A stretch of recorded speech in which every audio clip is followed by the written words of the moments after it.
This is Radio 84 MHz, broadcasting from the bustling streets and hidden alleys of Vietnam. You are tuning in to the frequency of inspirational stories and unfiltered vibes.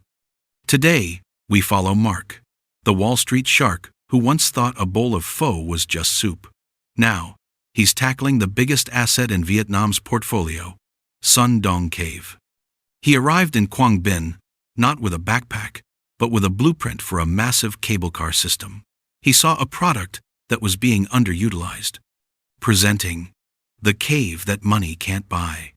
Don't forget to subscribe for more hidden gems. And tell us below, should nature be accessible to everyone or protected for itself? Now, let's listen. Inefficiency offends me. Seriously, it's why I'm rich, and most people aren't. When I analyze a company or a country, I don't look for soul or beauty. I look at the numbers. And the numbers here, in Quang Binh, Vietnam, are driving me absolutely insane. Look at this data. This is Son Doong Cave, the world's largest cave, a literal, natural wonder. The BBC, National Geographic, they're all obsessed with it. But do you know how they are exploiting this gold mine? They cap it. Only 1,000 guests per year. 1,000 people. The ticket price is $3,000 a pop. Total revenue? $3 million. That is chump change. That is a rounding error on my morning financial report back in New York. They call this conservation. I call it a catastrophic waste of economic resources. Imagine if Disney owned this place, or if it were in the States. We wouldn't force people to trek for 4 days through the jungle, getting scraped up and sleeping in damp tents just to see it. No. We would build a state-of-the-art cable car system, a high-speed rail in the sky, fly tourists straight from their hotel into the heart of the cave in 15 minutes. Safe, clean, air-conditioned. Instead of 1,000 people, we could handle 1 million visitors a year. Instead of $3 million, we'd be generating $100 million, maybe $500 million in revenue. Now that is an economy. That is how you develop a rising nation. People tell me, "Oh, Mark, you don't understand. The terrain is too rugged. The ecosystem is too fragile." Nonsense. Modern engineering can solve anything. I've consulted on oil rigs in the Arctic and built casinos in the middle of the Nevada desert. A rock cave in Vietnam? Please. The problem is they lack vision. They're afraid of risk. That is why I am here. Not to enjoy nature or find myself like some budget backpacker 19. I am here to conduct a covert field survey. I want to prove that man can conquer this place without breaking a sweat. I booked a slot on this overpriced expedition. They made me do physical training, health checks. Annoying. I run on a techno gym treadmill in my penthouse every morning. That's plenty. In this bag, I'm not packing instant noodles or bug spray. I'm packing laser rangefinders, satellite GPS gear, and a preliminary blueprint for the Son Doong Skylink project. I'm going to walk this entire route, not to stare at lifeless rocks, but to scout the perfect locations for cable car pylons. I'm going to show the Vietnamese people what real business looks like. They think they're protecting a heritage? No, they're letting money evaporate into thin air. And I, Mark, will be the one to save their tourism economy 20 from this naive romanticism. Tomorrow, we move out. I heard the trail is tough. The Ha Giang Loop 21 didn't faze me when I was in a limousine. So, how hard can a few jungle slopes be? Just you wait. I'm going to turn this other world into the greatest theme park in Asia. I was wrong. God, I was so horribly wrong. You know, back in New York, I thought I was Iron Man. I run charity marathons. I hit the gym 5 days a week. I thought that was enough to conquer this jungle. But the heat here, it's unlike anything I've ever known. It's not the dry heat of California. It's a wet, heavy blanket that wraps around your lungs and squeezes. Every breath is a battle. Today is day 2. We had to trek 9 kilometers through dense jungle, and wade through waist-deep rivers just to reach the cave entrance. My $500 tactical backpack? It became a useless burden. My high-tech hiking boots were slipping on the mossy rocks like I was walking on ice. And the most humiliating part? The local porters. These guys are carrying 30 kilograms of equipment on their shoulders, wearing thin rubber sandals, and they glide over the terrain like ghosts. And here I am, Mark, the millionaire investor, crawling on all fours behind them, wheezing like a dying buffalo. At one point, I almost quit. I was ready to pull out my satellite phone and call for a medevac chopper. I have money, right? I can pay to escape this humid hell. But then, we reached the entrance. A blast of freezing wind shot out from the underground. It felt like the breath of a sleeping giant. The temperature dropped instantly from 95 degrees to 65, and then the darkness swallowed us whole. You cannot prepare for this. No photo, no 4K video on YouTube can convey the scale of it. I'm standing at a spot called Hand of Dog, looking towards Doline. Look at that. That's not a ceiling. That's the sky. Sunlight is beaming down from a massive opening half a kilometer away, and underneath that beam of light is a forest. A primal jungle inside a cave. There's mist. There are clouds. Clouds are forming inside the cave and floating right beneath my feet. In my head, I had visualized concrete cable car pylons drilled into these cliffs. I had calculated break-even points and passenger throughput. But standing here, right now, those numbers suddenly feel obscene. How could I build a cable car station here? It would be like slapping a Coca-Cola billboard on the face of Jesus. It would be a permanent scar. I see stalagmites as tall as 80-story buildings in New York.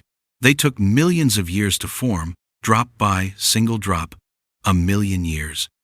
And I, a man who has lived less than 50 years, plan to drill through them just to save lazy tourists a 4-day walk? My arrogance is being crushed. Here, my money is meaningless. My platinum card can't buy oxygen. My reputation doesn't make these cliffs any less slippery. For the first time in my life, I feel like I am not the master of this world. I am just a speck of dust. A speck of dust intruding into a sacred cathedral. I have heat exhaustion. I am physically drained. And now, I am shell-shocked by this brutal beauty. I'm starting to wonder, if I bring a cable car in here, am I bringing civilization, or am I bringing death to this universe? This feeling, what is it? Fear? Or is it an awakening? On Wall Street, we have a term called due diligence. You have to look deep into how an organization operates to know its true value. And I am conducting that due diligence right here, 200 meters underground. For the past 2 days, I've been watching these men, the local porter team. At first, I thought they were just manual laborers, cheap muscle to carry bags for rich guys like me. I was wrong. Look at that guy over there. His name is Hung. What did he just do? He bent down and picked up a tiny crumb, probably a piece of cookie that fell from my mouth. He put it in his own trash pouch. They don't just carry luggage. They carry our waste out of the cave. Everything. Even that. They use rice husks for biodegradation and haul it all out. Not a single gram of waste is allowed to stay. I asked Hung, why be so meticulous? It's just a giant rock cave. Hung looked at me, his eyes steady but kind, and said through the translator, Mr. Mark, this ecosystem has been isolated for millions of years. A strange bacteria from your cookie crumb could kill the unique plants here. We aren't cleaning up trash. We are protecting our home. Protecting their home. That's when I caught up with the lead explorer, a British cave expert who has lived in Vietnam for over 30 years. He showed me something more shocking than the scenery itself. It wasn't a paper document, but a history lesson. He told me about the cable car war. A few years ago, major corporations, people with the exact same mindset as me, proposed a multi-million-dollar cable car project right here. They promised jobs, GDP growth, and turning Quang Binh into a new Disneyland. On paper, it was an offer too good to refuse for a developing province in central Vietnam. But do you know what happened? The Vietnamese government, the experts, and the local community said no. They rejected the hot money. Why? Because they realized an economic truth that I had forgotten in my lust for profit. Scarcity creates value. If they built the cable car, Son Doong would become a mass market destination. Ticket prices would drop to $50. Trash would be everywhere. The stalagmites would turn black from the carbon dioxide of millions of breathers. The Garden of Edam ecosystem would be dead in 10 years. Son Doong would lose its status as the ultimate wonder. It would just be a big, empty cave. But by keeping it pristine, capping it at 1,000 people a year, they turned it into the Hermes of tourism. It became the desire of the entire world. People have to wait on a wait list for a year just to get in. Son Doong's presence on international media, like National Geographic or BBC, brings a soft power value 1,000 times greater than cable car ticket sales. It attracts Hollywood movies, it attracts the ultra-wealthy, and it positions Vietnam as a high-class destination, not a cheap one. I came here to teach them economics, but it turns out they are teaching me a lesson in luxury branding. Vietnam isn't backward for rejecting cable car technology. They are executing a highly sophisticated conservation strategy. They understand that, in the 21st century, the pristine is the most expensive commodity. I look back at my cable car blueprint. The concrete pylons, the glass cabins, they look so cheap, so vulgar. I underestimated them. I underestimated the vision of the Vietnamese people. They aren't sitting on a gold mine without knowing how to mine it. They are guarding the vault so it never loses its value. Tonight is the final night. Tomorrow, we scale the Great Wall of Vietnam and return to civilization, back to cell service, back to emails, and back to the pressures of the stock market. But I don't want to go back as the same man. I look at this blueprint, the straight lines, the ROI calculations I drew up in New York. Now, under the dim light of the cave, they look like a death sentence. If I executed this project, I would be the murderer of this silence. Can you hear it? The silence here. It has weight. It is heavy and sacred. If there were the hum of cable car engines, the sound of loudspeakers guiding tourists, the noise of crowded check-ins, the soul of Son Doong would vanish. I need to confess. I approach him. I say, "Hey, Howard, I need to talk." He looks up, with the sharp eyes of a man who has peered into darkness for years. "What is it, Mark? Worried about the wall tomorrow?" "No," I reply, my voice cracking. "I'm not afraid of the cliff. I'm afraid of myself." I show him the sketch of the Son Doong Skylink project. I see his eyes narrow. He knows what it is. He has fought against ideas like this his entire life. "I came here," I continue, "as a representative of an investment fund. My real purpose was to find a way to lobby for this construction. I thought you people were romantic fools holding back economic development." He doesn't get angry. He just looks at me and asks, "And now?" "Now I see that I was the fool," I say, crumpling the paper in my fist. "I've looked at the world through a balance sheet for too long. I forgot that there are assets that cannot be valued in currency. The most valuable asset class isn't real estate or tech stocks. It is pristine nature." I throw the crumpled paper into my personal trash bag, the bag that Hung, the porter, taught me how to use. I will carry this garbage project out of the cave and dispose of it, literally. "You won, Howard. Vietnam won, I confess. You were right to protect this place. This isolation, the difficulty of getting here, that is the value. It filters out the superficial tourists and keeps only those who truly crave a connection with the earth." I look at those local men. They are 1,000,000 times poorer than me if you look at a bank account, but they are richer than me. They own this experience. They are the guardians of a treasure I almost destroyed. I, Mark, a Wall Street wolf, bow my head to them tonight. I make a pledge to Howard, and to this cold stone wall itself. I will not build a cable car. Instead, I want to ask, what can my fund do to help you protect this place forever? I want to invest in conservation, not exploitation. That was my moment of transformation. I came here to profit from nature, but nature broke my ego and taught me how to be human. I've been back in New York for a week. People ask me, how was the trip? Did you find any investment opportunities? I just smile. How can I possibly explain it to them? I'm staring at the Empire State Building. It's the symbol of American industrial power. It stands 1,250 feet tall. But in my mind, I'm still standing in the Garden of Edam inside Doong Cave. The cavern there is so massive, it could fit this entire skyscraper inside it. What's the difference?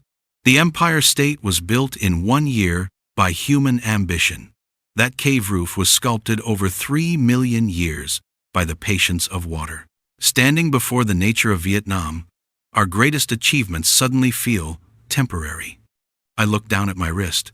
This paracord bracelet costs less than $1, but it reminds me of that last dinner in the cave when the porters shared their rice wine with me. They taught me this: you do not own nature. You are just a guest. That is an expensive lesson that no Harvard Business School will ever teach you. Vietnam is not just an emerging market that needs to be rescued or optimized by Western technology. They are wise guardians. They chose scarcity over mass production. They chose preservation over quick profit. That isn't slowness. That is vision. That is the ultimate luxury. I will never return to Doong. Why? Because my presence, no matter how careful, is still an intrusion. I want to leave that slot for a scientist, a photographer, or someone who can spread the message of conservation better than I can.